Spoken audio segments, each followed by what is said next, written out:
Hello, hello, hello. Welcome back to my channel. If you're new here, thank you for stopping by. And if you're returning, thank you for coming back. Today, we are going to talk about something that happened a few weeks ago. Again, I'm late to the game. I'm sorry. I have two kids and I just got a new job and I'm trying to get everything together. But we're going to talk about this high school track athlete who hit her opponent with a baton. And I do say she hit her because she did. Now, there's debate about whether or not it was done on purpose. I will say everything is alleged. Nothing's been proven necessarily, but my personal opinion, just based on the video, and normally I try to save it for the end, but I'm just gonna tell you what I think. My personal opinion is that she hit this girl on purpose. I think she did it on purpose. But we're gonna watch the video. You're gonna tell me what you think, and I'm gonna tell you why I feel that way. A high school senior is facing a misdemeanor charge after an incident that took place during a track meet. And a warning, some viewers may find the following video disturbing. The incident from a Virginia state championship relay race last week has made headlines. You can see Alaila Everett appearing to use her baton to hit her competitor, Kaelen Tucker, from a different school in the head. Tucker told our affiliate in Roanoke, Virginia, she was diagnosed with a concussion and possible fractured skull. So we're going to pause the video right here, and I'm going to replay it for you too in a second. But if you watch this video as she's running, she takes her right hand, her right arm, pulls it behind her head, and then hits the girl in the back of the head. Now, personally, when I watch this video, I see her running, and then Kayla is about to pass her, and then she hits her in the back of the head. And quite honestly, I paused it and I had to look at it again and say, oh my gosh, wait, did she try to hit her a second time? And it almost looked like she tried to hit her a second time. Does that look like that to anybody else, that she looked like that it looked that way? And then on top of that, after she hit Kaylin in the back of the head, Alaila saw Kaylin cross in front of her. So it's not even like Kaylin just slowed down or she fell behind. She crossed in front of Alaila, and you could tell that she was going down, and she didn't even stop to see if she was okay. So if she just continued running, I'm not understanding. Like, I watched this video, and she looks over at her too. She watches her fall over and just continues to run. Now, this girl says in her interview, she does make the claim that she didn't know that she hit her at first. And I'm like, girl, yes, you did. You did. You lying. You just lying. You looked at her when she fell over. You're lying. You know you hit her. And then here's the crazy part. In another part of her interview, she's is mad at the person she hit. She's mad at Kaylin. Alaila says that Kayla's not thinking about her mental health. You know, I'm sorry you couldn't compete for the 300-meter dash, but still, everybody has feelings. So you're physically hurt, but you're not thinking of my mental, right? It's many, like thousands, hundreds of thousands of people attacking me, and all of like her family is thinking of, oh, my daughter's hurt, so I don't care about her feelings, you know? And at the end of the day, I'm still a minor too. I'm still in high school. I'm worried about high school. I'm worried about getting my teeth pulled. My face is still swollen. I'm worried about my grades. I missed 2 days of school. I'm trying to get my grades together, and all this in my head is people sending me a new page, posting it, a new news station posting it. I went to look up something on my mom's phone today, and it was on the Google thing from New York Post. And I'm like, nobody even heard my side. You know, they're just doing it for views, for clicks, but at the end of the day, they're not, like, nobody's considering my feelings. Like, are you kidding me right now? No, she's not thinking about your mental health. She's thinking about that concussion you gave her for hitting her in the back of the head and then lying about it. That's what she's thinking about right now. We have got to stop excusing bad behavior from minors. I don't care if it's a 5-year-old. I don't care if it's a 15-year-old. I don't care if it's because they're not sharing a toy. I don't care if it's an athletic event like this. You have got to stop excusing bad behavior from kids, because then they start doing what Alaila is doing and not taking responsibility for her actions. She's not taking responsibility for her actions. And you can tell on the video what happened. Like, we all have eyes. I have eyes. I have 2 eyes. You see my eyes? I'm sure you have eyes because you're watching this video. And like I said, it seemed like during the interview, the mother's only concern was no coach or the child didn't apologize.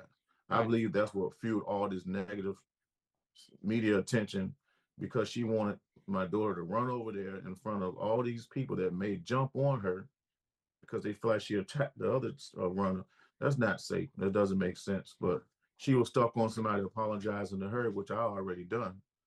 And so and the coach. So Because how dare the mother be upset that your child didn't apologize for attacking hers?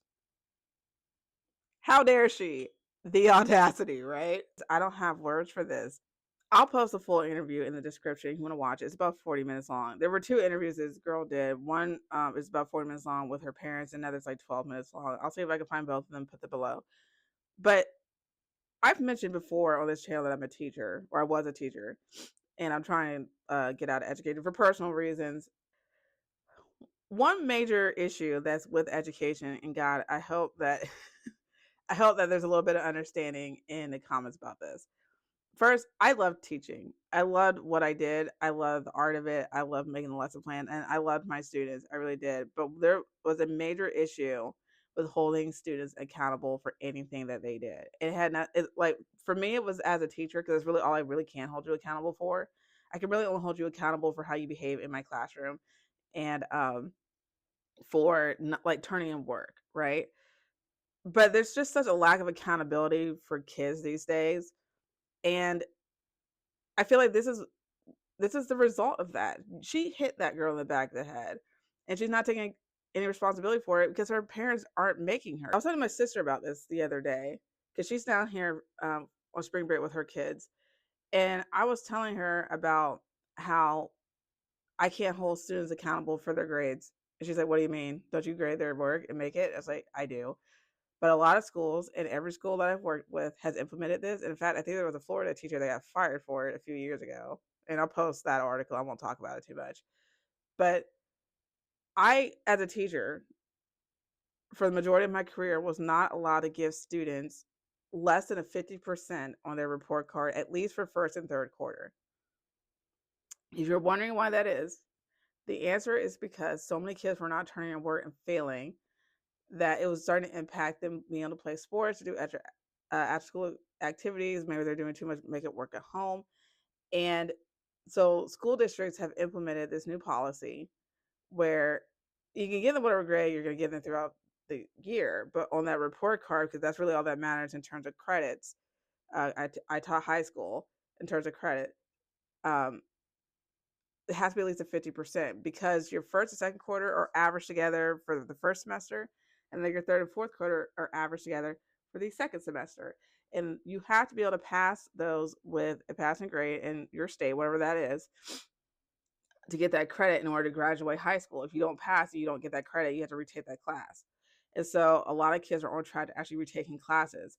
Now, if I give them that 50%, it's still an F in the mind of administrators and school leaders and politicians. It's still an F.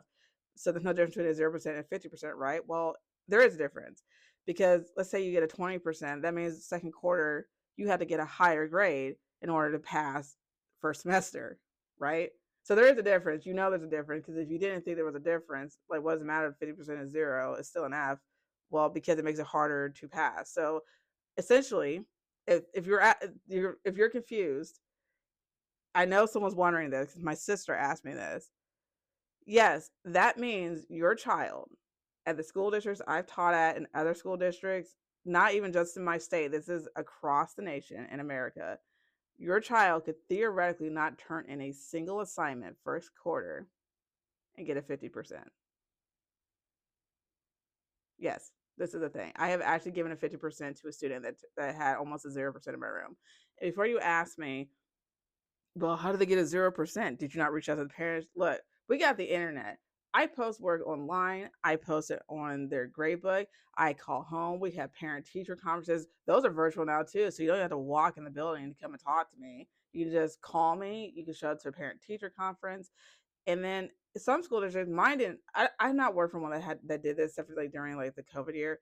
But some places they now are telling teachers you can't have a deadline for missing work. You have to accept it the whole quarter. So if I assign you something the end of September and the quarter ends the end of October, you can give it to me at the end of October. My due date doesn't matter.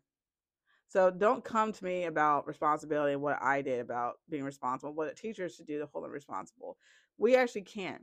So then you get in situations like this with this track star I'm assuming she's a track star. She looked like she knew what she was doing. They all looked like they were great athletes. They all looked like they're in shape. They all looked like they enjoyed running, stuff like that. You get into situations like this where school being a fundamental place for you to be held responsible, even at the core on a day-to-day basis, we're not holding you responsible, and then the parents aren't holding them responsible, and we essentially don't have to hold parents responsible. We really can't, because no, you can't tell parents what to do in their own house. They are now not holding their child responsible. This is more to me than just the fact that you hit this girl in the back of the head and you're lying about it. This is an example of what happens when we don't hold our kids accountable. She obviously hit that girl in the back of the head. And if my kid tried to tell me any different, if that was her, she tried to tell me any different, I'm going to tell her you're lying. Anyone that's done a running sport knows that this girl is lying. I play soccer and I ran track. You know what it looks like when someone's about to fall because either they're running too fast or tripping or someone gets in your way. You know what it looks like, and that ain't it. She hit her on purpose. I would like to know what you guys think about this and holding her accountable and holding kids in general accountable. Do you think that Kaelen's family should not be suing? Do you think Alaila's lying? Do you think she's telling the truth? I mean, honest with you, if you think she's telling the truth, you must be blind. I have no idea how you could possibly think that she's not lying.